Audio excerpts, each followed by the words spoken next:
Šumadija moja uspomeno, nedostaju meni polja i pašnjaci cvetni i čobani mladi što čuvaju stada srećni. Željan sam njiva i janih livada ranih, seljaka vrednih, radom i suncem obasjanih.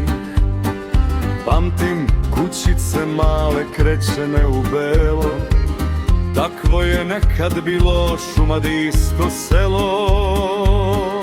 Još mi srce za Smederevcem starim živi, dok se u rerni peku ani krompiri sivi.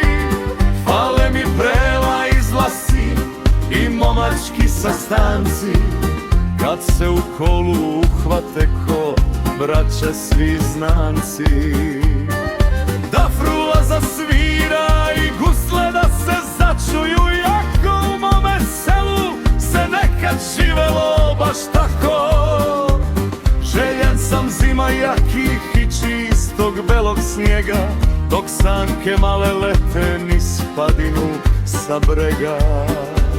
Pa pamtim kiše i dane, prirodne i lepe, što danas samo kroz sećanja mi oči slepe. Vreme je sporo teklo, a srce je bilo puno, ništa ko bunarska voda nije me zgunulo.